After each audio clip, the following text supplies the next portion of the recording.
So this is something I've been talking about with Killer for quite a while, and him and I both agreed that it'd be better if I just made a video just voicing all my thoughts at once, and then having to discuss it from there. So, as the title is pointing out, this is going to be a discussion... Well, discussion? Rant? I don't know. You decide. On my personal views on silent protagonists in the Ace Combat series, whether or not they should change. Before I begin, what should I fly? Fuck it. Birkin. So, silent protagonists have been a staple of the Ace Combat series for years. They have either had next to no dialogue, player-chosen dialogue, or they have just occasionally said a couple lines. The only exception will be Assault Horizon, which I'll talk about in a bit.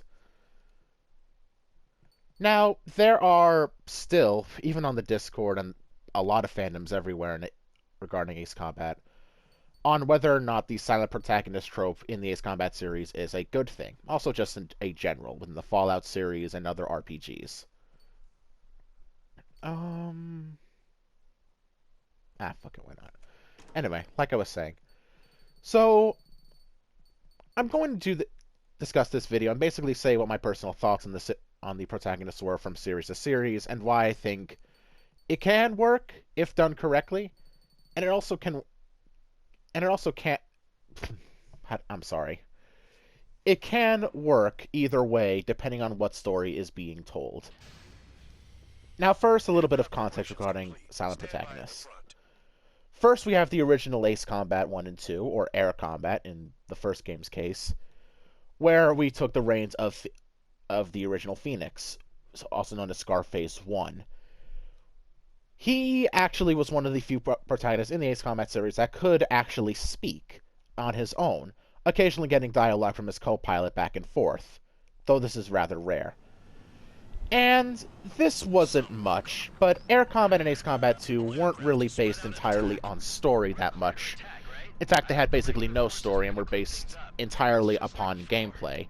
So, while there wasn't much dialogue between the characters, it was fine. It was nice to hear Scarface 1 going back and forth with his co-pilot, and it was always fun yelling them go, bingo, or he's toast, whenever you took down a pilot. If you want to talk a player-friendly game, it's definitely nice to have a person constantly talk about how much of a fucking badass you are whenever you take down an enemy. I mean, seriously, how can you complain about that? But like I said, there's basically no character there, so if you're looking for an interesting or just a fun character, well, fun you'll get, interesting not so much. You're not going to get anything Oscar-worthy out of that. The next is Ace Combat 3. Now, in the English version's case, it was just a typical silent protagonist, but that game had basically no story, so definitely didn't work in that game's case. The Japanese version of the game, once again, while it was a very story-driven game with the character depth, it just outright didn't work for that game. With all the events that were going on, it didn't mesh well to have a silent protagonist have all these things happening to him and his friends around him, and not giving a single bat or reaction to them. And it just... I understand that the twist at the end of Ace Combat 3 is the fact that you are an AI, but, I mean, does that really solve the issue of everything else that has been everything else within the entire game because of one twist at the end? No, that really doesn't solve the entire game's problems because of that. Don't get me wrong, I think the story of Ace Combat 3 is great, but its characters aren't really the biggest thing that I like about that game. Neither is the gameplay, but that's another topic for another day. Now we're getting into more interesting things. The original Ace Combat 4 Shattered Skies. This is where I think the silent protagonist trope really starts to shine. I apologize for the bad gameplay, by the way, but I am trying to do this while talking. I don't like most commentaries, they're boring. Though, probably would be better in this case. Either way, this is where the silent protagonist trope really started to work. In that game, the focus of the game and its story wasn't so much on the war itself, but how the war was impacting its main characters. The storyteller boy, Yellow 13, and to a smaller extent, the barkeep's daughter. How war was impacting them, impacting their relationship, and impacting their their individual personalities, was what really sold the silent protagonist trope in that game. Now I'm talking about why am I mentioning the villains when this is something I should be talking about for silent protagonists. Well, the thing is, allow me to go into depth here. The two big things that a silent protagonist can have over a speaking one is two things: immersion and mystery. Now, mystery is something that's covered by another Ace Combat protagonist that I'll get into later. You probably guessed who that is, but still. In Ace Combat 4's case, it was most definitely immersion. Not only were you able to immerse yourself as being the Mobius 1, the pilot who was saving your country's ass from a country far more powerful than you, every single line within the game, lines dedicated to talking about Mobius 1, the cutscenes where Yellow 13 mentions Mobius 1, like after he destroys Stonehenge and how Yellow 13 talked about him, the game made you feel like an absolute badass. The game made you feel like you were this unstoppable force that will not stop fighting until your country was safe. And it worked so well in that game. And when you consider how all the focus, despite the fact that all the story focus was given Yellow 13, and all the gameplay focus was given to Mobius 1, with all the focus given to Yellow 13 during that game, him having an already very likable personality, and him developing and growing throughout the story to, like, I wouldn't say growing so much as devolving, but not in a bad way, because he is losing pretty much everything he holds dear. His crew members, his faith in his country, and his relationships with his friends, the barkeep's daughter, the crewman mechanic, and, of course, the storyteller boy.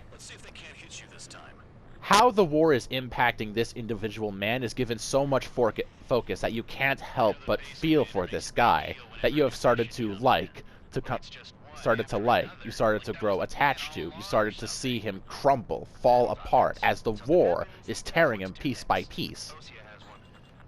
Combine the game giving you so much focus on this character that you really care about, and the fact that you've been able to immerse yourself as Mobius 1, really makes this massive rivalry that this game's building up to very, very tense and fun. All in all, a silent protagonist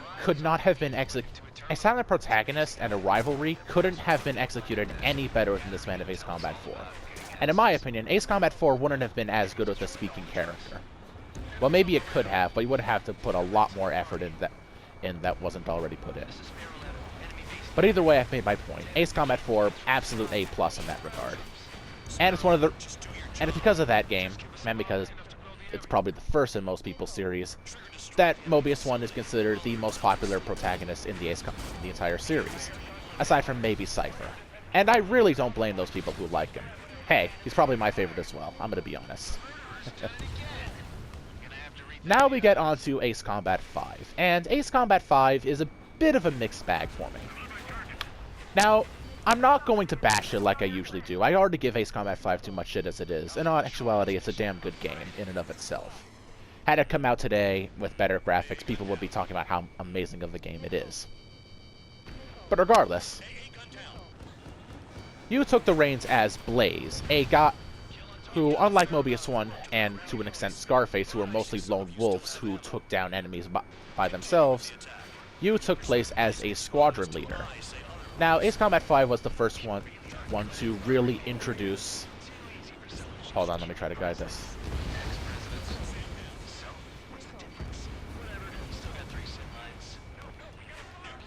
It was the first game to really introduce the idea of leading your own squadron. You can give your own squadron commands. You can even say yes and no to certain questions that they've been given. Now, this is okay, but honestly, Ace Combat 5 really didn't give me a rivalry that I could be attached to or really care about within that game. The big antagonists of that game were the Belkans, who I have frequently talked about how utterly boring they are, especially Grabark and Ofnir, who are pretty much just some revenge-driven sociopaths and fighter jets. As much as I like the idea of double agents and fighter jets being your main rival of the game, they just weren't good enough for me to really care about. And I've said this many times to Killer before, but honestly, Ace Combat 5 was the first game where I really think that, yeah, we should have had a speaking character as the main character. as opposed to having a silent character that we can immerse ourselves onto. They're drones. These must be the infamous drones. Like, if you're going to give the character that we're giving dialogue, as well as being able to give voice commands, you might as well have just given him an actual character. It's not like Ace Combat 5 wasn't capable of giving its characters at least likable personalities. Nagase, Chopper, Grim, they may not be the best characters in the world, but they're still likable. You could have just done the same for the main protagonist and called it a day, and could have had him voice lines for us. Seriously, like, this was the first game where I really think a spoken protagonist should have really came into the picture. Never thought I'd say this, but immediately after a negative, a somewhat neutral criticism on that, we then get into Ace Combat Zero, which is the only other game that I think really rivals Ace Combat 4 in terms of how well it does its character. Now, like I mentioned, there are two things that a silent protagonist can have over a speaking one: immersion and mystery. Immersion was done extremely well in Ace Combat 4's case, but not so much mystery. We just kind of knew that Mobius 1 was at the start of Ace Combat 4, he was probably not even a rookie. Like, this was a guy who was able to fly in his own squadron, and he had the designation of 1. So this guy wasn't really a rookie by the beginning of the game. Chances are he was just a normal guy who was really good at flying, who joined the Usian Air Force. Well, ISAF, I should say. Nothing really mysterious or interesting. Nothing really mysterious or interesting in that case, but that's not really that big of a problem. Now we get into Cypher of Ace Combat Zero, which is, in my opinion, the one where it absolutely nailed both. For one, everything that Ace Combat 4 did perfectly well, I wouldn't say was done as well, but was done almost as well in Ace Combat Zero in the immersion department. Yes, I'm gonna land a plane. Fight me. So like I was saying, it gave you the feeling of being such an incredibly badass pilot who was turning the war around for Ustio.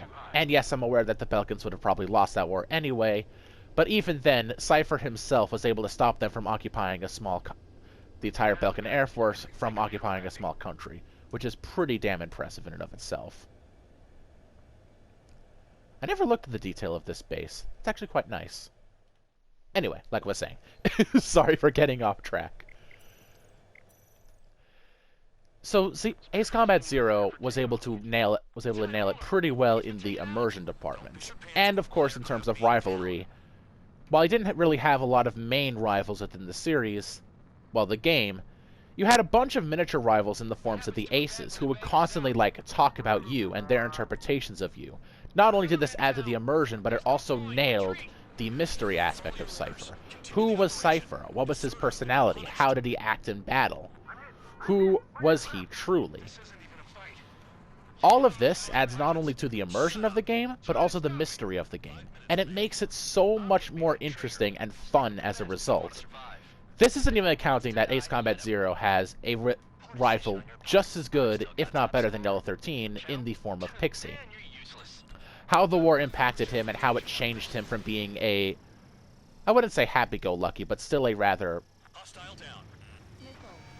happy-go-lucky, but still a rather cold-hearted, money-hungry mercenary that didn't mind getting his hands dirty and destroying shit and taking on tough jobs, into a guy who really started to have his mind warped by all the shit that he was seeing during the war. It worked really well for Pixie, and it worked extremely well for Cypher. It nailed the immersion and the mystery aspect, and it gave you a rival to really care about by giving all their focus on not only him, but also the other rivals he fought. It nailed both departments, and that's why Cypher is, in my opinion, one of, if not the best protagonist in the series. Although him and Mobius 1 are the only real rivals for that, in my opinion.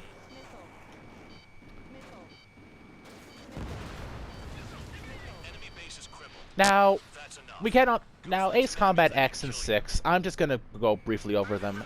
Nothing particularly great about them. Nothing really stands out as, oh, they should have had a speaking character, but there are definitely a couple contrivances that a speaking character would have fixed. So yeah, a speaking character in those games would have been much better, at least in my opinion. Assault Horizon. Oh, God. Okay. I give props for trying. Okay, I give props that that they at least tried to break the trope and give us a character that was able to speak. But Warwolf, the biggest issue with Warwolf isn't so much that he's a speaking character in a game dominated by silent protagonists, but he's so fucking boring. This guy's entire personality boils down to kill the enemy, protect the US. He has no humor, an extremely flat tone in his voice, which makes no sense because this guy is voiced by Paul Mercer, who voices Leon in Resident Evil 4, who's a pretty likable yet cheesy character by himself. So it's not even a fault of the voice actor, because I've heard him voice good characters. But in Assault Horizon, there's nothing to him. He does not grow, he does not change, there is no mystery, there is no immersion. All he does is just bore the shit out of the player and wish that they were the ones in that position instead of him. And unfortunately, Assault Horizon's really screwing this up is probably why we're never going to get another speaking protagonist in the series again. Now, if I jinx myself right now, I don't mind it as long as it's done well. But still, like I said, I voiced my opinion enough on World War 1. Enough on that. Now we're going to get on Ace Combat 7. Now, Ace Combat 7... Okay, the idea behind having a character being thrown into a penal unit as a sort of prison squadron was a very good idea. At least in theory. But in practice and in execution... The idea behind having the main protagonist actually being framed for a mistake being framed, this is such an overdone trope. It would have had so much more impact if Trigger either genuinely or through an actual mistake ended up killing Harling. Whether it was by mistake or on purpose, it does not matter. But having him be framed was a concept that it's a concept that I saw coming from a mile away, even when the trailers were first coming out. And the fact that people immediately blamed us for Trigger by Mission 4, thus immediately throwing away the idea that Trigger wasn't framed, did not help. Now, I'm willing to forgive the idea that Trigger didn't defend himself in court, supposedly. Now, I am going to assume that Trigger is, an actual human being and was able to at least speak, whether he's on the ground talking to his crewmates or something of the sort, and just isn't a mute husk. But even then, it just... Sparrow, stop counting and start attacking. Please don't stop. Trigger, let the real battle begin. Whatever. I think that was an S-rank anyway. It'll be base enough. But like I was saying, Head back. it just didn't work in this game because there wasn't enough done with it. Killer even mentioned this in one of his live streams to me. It would have been so much better if Trigger maybe did genuinely kill Harling, or killed him by mistake, but then he ended up leading a rebellion within the penal unit. That would have been such an interesting thing, and if you had a speaking character leading said rebellion, it would have made things so much more interesting and investing. This is a game that had such massive potential for having a protagonist in prison. Maybe it could have worked with a silent protagonist anyway, but the way they executed it just made no sense. It was easy to spot from a mile away by some of the earliest missions. It was just... come on. I love not Keki Kobayashi. I love Kono for being able to get this series back on track, even though I'm pretty sure he was the one that screwed it to begin with. But that's the thing right there. He had all these ideas for a good new Ace Combat game that just weren't explored enough. Even one of these ideas being explored enough would have maybe made the silent protagonist trope work. But even the rivalry aspect, which I've talked a lot about how well it worked for Mobius 1 at Cypher because of the multiple aces that Cypher fought, including Pixie and Yellow 13 and all the focus they devoted to him. But in this game, Mihai isn't given anywhere near as much focus as Yellow 13 and Pixie and the other aces even. And he just isn't that likable of a guy to begin with. What kind of pilot literally plays and enjoys toying with wounded pilots? I understand that it makes him a little bit more human than being a very honor-bound ace like 13 was, but realistic and human doesn't mean better. It really doesn't. Mihai is nowhere near as entertaining or likable or easy to care about as other aces in the series. Even some of the aces that you briefly saw in Zero, like Silber or Schnee 1, who were likable guys that just wanted to fly and protect their country, and just having these many aces mixed together, it worked. It worked perfectly for those two games, but doesn't in this game, because not only is the direction they try to take with Trigger not fitting of a silent protagonist, they don't give it anywhere near as much exploration, and because of the focus that they're giving to him being in the prison, being a prisoner in a penal unit, because of that focus, they take that focus away from the antagonist of the game and make him less likable as a result. Having an evil character alone doesn't make him a bad character. Hell, the Joker should say something about this. But the thing is, having an evil character with no real... Well, I wouldn't say evil, but having a morally questionable character with no real explanation completely throws him out of a category of villains or antagonists that I can care about or get invested to. As such, I felt nothing for the rivalry between Trigger and Mihai. But talking about my disappointment aside, this is something I wanted to talk about as having a protagonist for Ace Combat 7. Instead of being Trigger, instead of it being that he accidentally killed Harling, it should have been Wizard 5. What are you talking about, Asia? What do you mean Wizard 5? For those of you who don't know, there was a member of the Wizard Squadron. I believe it was Wizard 5. Someone can correct me immediately if that's the case. If you do, kudos. There was a Wizard Squadron member who actually attempted to take the life of the president of Osea. Whether that was Harling or not, I'm not sure. I'm not sure if it was Harling who was just elected, or if it was a president who was just leaving. That would have been an interesting reason for this. But having a former World of No Boundaries character being the main protagonist of this game within a penal unit would have been such an interesting idea. And having him lead the rebellion would have been such a cool idea.